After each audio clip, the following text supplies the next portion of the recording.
लिया। हालेलुया। उन्होंने उससे पूछा, तेरी पत्नी सारा कहाँ है? उसने कहा, वह तो तंबू में है। उसने कहा, मैं वसंत ऋतु में नीचे तेरे पास फिर आऊँगा और तब तेरी पत्नी सारा के एक पुत्र उत्पन्न होगा। हालेलुया। देखो भाई, आज बताता हूँ ये राज इसमें बाइबल में तो है, लेकिन हमने जो है मतलब ऐसे वैद डॉक्टरों से भी सुना है और अंदाजा भी प्रभु ने जो है बाइबल में पहले हमारे को बताया भी है। मतलब जब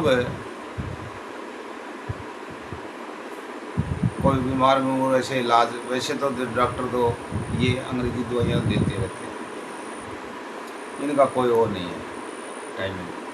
लेकिन कुछ डॉक्टर ऐसे हैं जो इस चीज़ के ऊपर भरोसा करते हैं कि मतलब फूट कब होती है पेड़ पौधों में, वसंत ऋतु है। इसलिए यहाँ पर जो है चानस बनता है।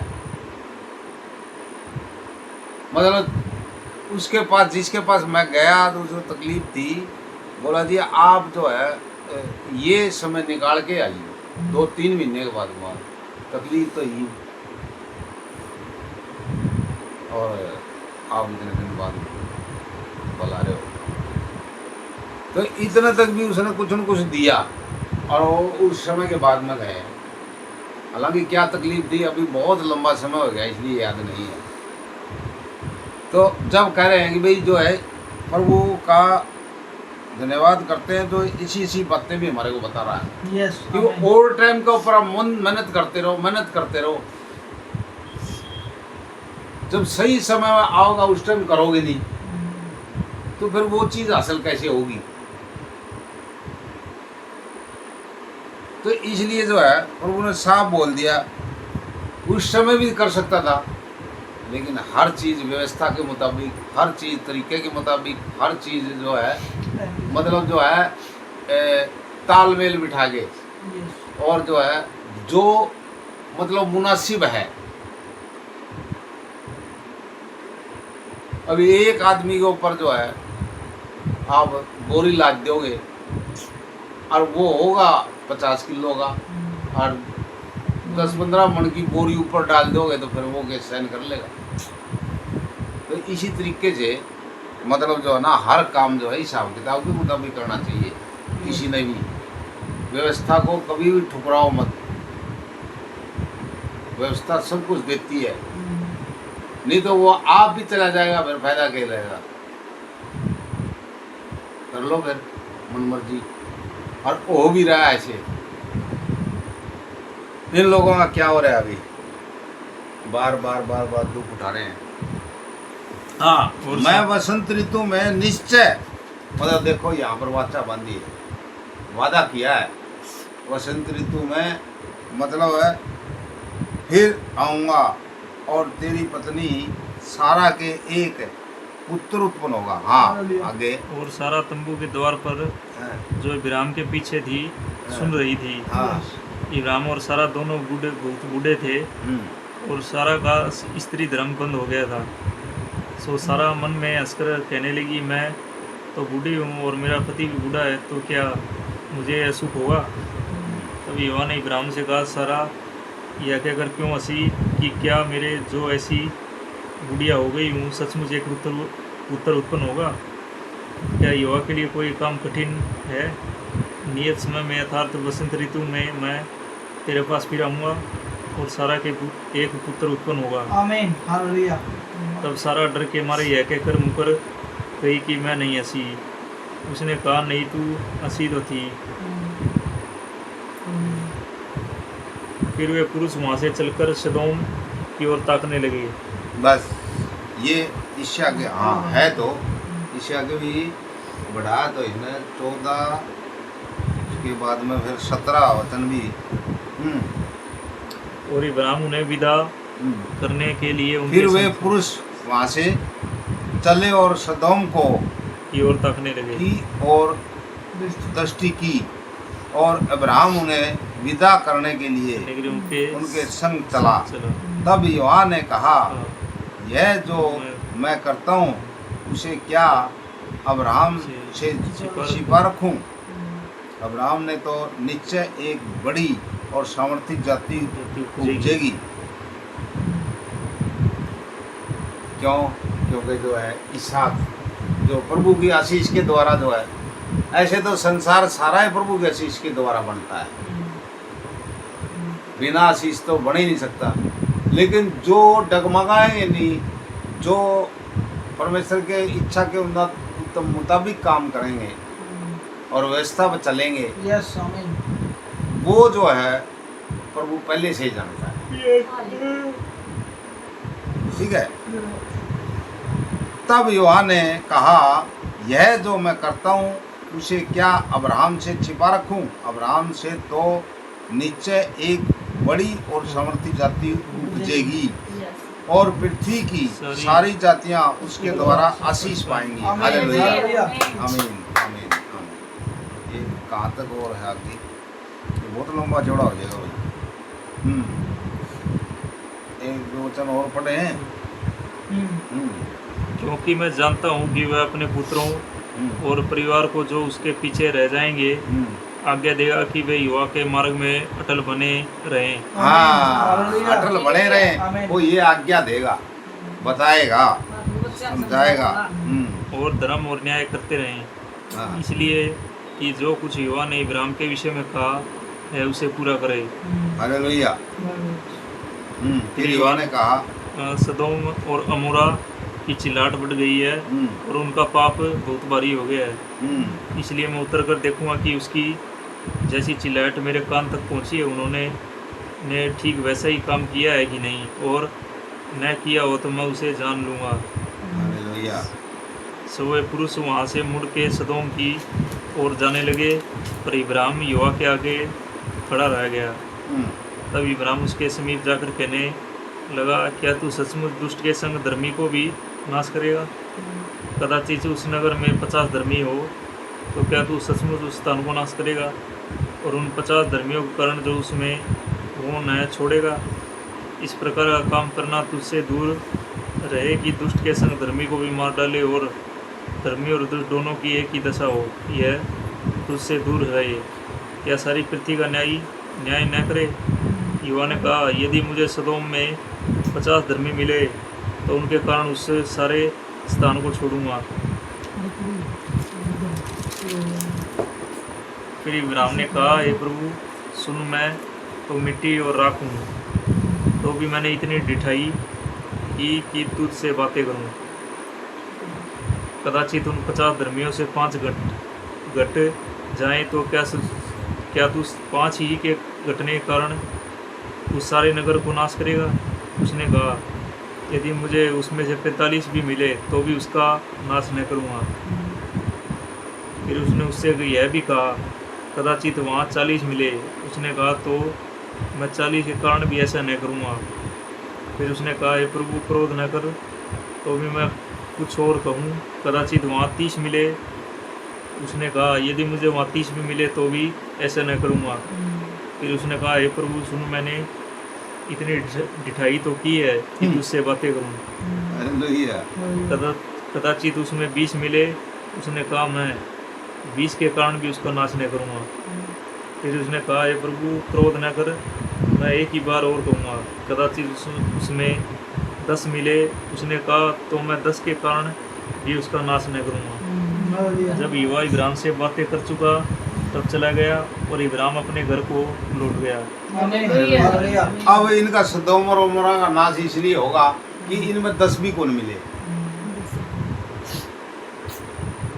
10 मिल जाते ना तो भी नाश को नहीं करा रहे। अब उनका क्यों कराया?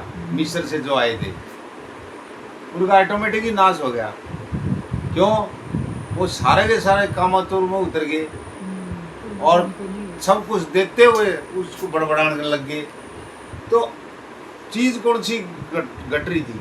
सारा सब कुछ मिल रहा था, लेकिन वो उनमें धर्मी थे नहीं, धर्म के काम करना चाहे नहीं रहे थे। वो परमेश्वर से फायदा भी उठा रहे हैं और पाप भी कर रहे हैं, तो फिर दोनों चीज़ तो देखो मिल नहीं सकती, या तो ठंडा या फिर गर्म, या तो बुरा या फिर भला, या फिर नरक या फिर स्वर्ग। हालेलुया। तो परमेश्वर तो देखो दयावान है, जो आप करोगे उसी के मुताबिक उसने आशीष देनी है। और चोरी का मन बना के 24 घंटे रहोगे तो फिर वो क्या करेगा, उसी को ही बढ़ाएगा। तो फिर चोर तो फिर पक्का ही चोर हो जाएगा ब्रो, हमेशा हमेशा के लिए उसको मोर छाप लग ही जाएगी फिर, क्योंकि बाइबल ही बता रही है। हालेलुया। अब प्रभु यीशु मसीह की इच्छा के मुताबिक परमेश्वर हमारा रक्षक। हालेलुया। धर्मी और दुष्ट मनुष्य है, क्या ही धन्यवाद पुरुष जो दुष्टों की युक्ति पर नहीं चलता और न पापियों के मार्ग में खड़ा होता और न ठट्ठा करने वालों की मंडली बैठता है, परंतु वह तो यहोवा की व्यवस्था से प्रसन्न रहता और उसकी व्यवस्था पर रात दिन ध्यान करता रहता है। वह इस वृक्ष के समान है जो बहती नालियों के किनारे लगा गया है और अपनी ऋतु में फलता है, जिसके पत्ते कभी मुरझाते नहीं। इसलिए जो कुछ वह पुरुष करे वह सफल होता है। दुष्ट लोग ऐसे नहीं होते, वे इस भूसी के समान होते हैं जो कौन से उड़ाई जाती है। इस कारण दुष्ट लोग अदालत में चित्र न रह सकेंगे और न पापी धर्मियों की मंडलियों में ठहरेंगे, क्योंकि युवा धर्मियों का मार्ग जानता है, परंतु दुष्टों का मार्ग नाश हो जाएगा। सहायता के लिए संध्याकालीन प्रार्थना। ये मेरे धर्म में परमेश्वर, जब मैं पुकारूं तब तू मुझे उत्तर दे, जब मैं स्थिति में पड़ा तब तू मुझे सहारा दिया। मुझ पर अनुग्रह कर और मेरी प्रार्थना सुन ले। ये मनुष्य के पुत्र, वो कब तक मेरी महिमा के बदले अनादर होता रहेगा? तुम कब तक व्यर्थ बातों से प्रीति रखोगे और झूठी युक्ति की खोज में रहोगे? ये जान रखो कि युवा ने वक्त को अपने लिए अलग कर रखा है। जब मैं युवा को पुकारूंगा तब वह सुन लेगा। कांपते रहो और पाप मत करो, अपने अपने बिछौनों पर मन ही मन सोचो और चुपचाप रहो। धर्म के बलिदान चढ़ाओ और युवा पर भरोसा रखो। बहुत से जो कहते हैं कि कौन हमको कुछ बुलाई दिखाएगा। हे युवा, तू अपने मुख पर प्रकाश चमका, तूने मेरे मन में उससे कही अधिक आनंद भर दिया है, जो उनको अनोदा कुंदू की बढ़ती से होता था। मैं शांति से लेट जाऊंगा और सो जाऊंगा, क्योंकि यह अकेले तो मुझको एकांत में निश्चित रह सकता है। आराधना स्तुति बलि अब्बा पिता देंगे तुझे, सुबह सुबह स्तुति बलि अब्बा पिता देंगे तुझे। अपने जल अतः संभाला अपने जल, अलसिदाई सर्वशक्तिमान अलसिदाई, अलरोई मुझ पर है तेरी नजर। यहोवा रे पुष्टि करता है, यहोवा रे पुष्टि करता है। आराधना स्तुति बलि अब्बा पिता देंगे तुझे। तेरी कुदरत मेरे खुदा कैसे मैं बयान करूं, तेरी कुदरत मेरे खुदा कैसे मैं बयान करूं। तूने शेरों के मुंह को बंद किया, तूने लाजर को भी जिंदा किया। तूने शेरों के मुंह को बंद किया, तूने लाजर को भी जिंदा किया। तेरी कुदरत मेरे खुदा कैसे मैं बयान करूं, कैसे मैं बयान करूं। जो सूली पर चढ़ा और जान अपनी दी, जो सूली पर चढ़ा और जान अपनी दे, फिर जिंदा हुआ। तेरी कुदरत फिर जिंदा हुआ। तेरी कुदरत मेरे खुदा कैसे मैं बयान करूं, कैसे मैं बयान करूं। हालेलुया। करनी है आराधना बेटी। गाले पे वो गाया था, गाये की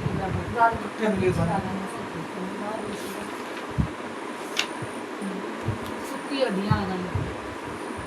पाओ अच्छी तरह लिखा है कौन किसी ने? यीशु तेरी आराधना सारे बंधना को तोड़ देती है। गमा दिया रसिया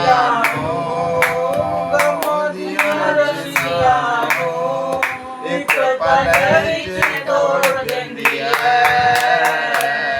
यीशु तेरी आराधना सारे बंधना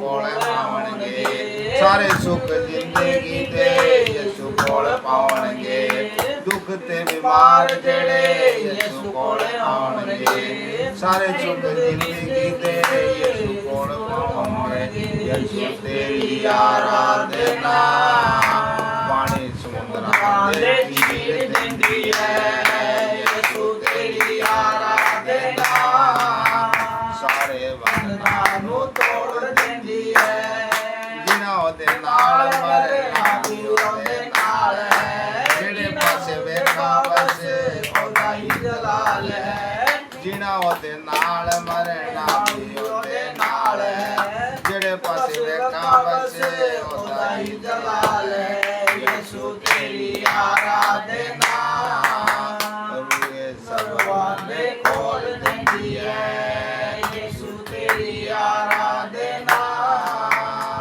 ਮੇਰੇ ਸਬਰਾਂ ਦੇ ਖੋਲ ਦਿੰਦੀ ਹੈ ਯਿਸੂ ਤੇਰੀ ਆਰਾਧਨਾ ਸਾਰੇ ਬੰਧਨਾਂ ਨੂੰ ਤੋੜ ਦਿੰਦੀ ਹੈ ਗਮੰਡੀ ਮਜ਼ਦੂਰ ਜਿਹੜੇ ਯਿਸੂ ਕੋਲ ਆਉਣਗੇ ਈਮਾਨ ਦੇ ਨਾਲ ਜਿਹੜੇ ਉਹਨੂੰ ਟਿਕਾਉਣਗੇ ਗਮੰਡੀ ਮਗਰੂਰ ਜਿਹੜੇ ਯਿਸੂ ਕੋਲ ਆਉਣਗੇ ਈਮਾਨ ਦੇ ਨਾਲ ਜਿਹੜੇ ਉਹਨੂੰ ਟਿਕਾਉਣਗੇ ਯਿਸੂ ਤੇਰੀ ਆਰਾਧਨਾ ਅਧਿਆਇਆਂ ਨੂੰ ਤੋੜ ਦਿੰਦੀ ਹੈ ਯਿਸੂ ਤੇਰੀ ਆਰਾਧਨਾ ਸਾਰੇ ਬੰਧਨਾਂ ਨੂੰ ਤੋੜ ਦਿੰਦੀ ਹੈ ਹਾਲੇਲੂਇਆ धन्यवाद जी पिता दया रहम करना पिता हम तो आपको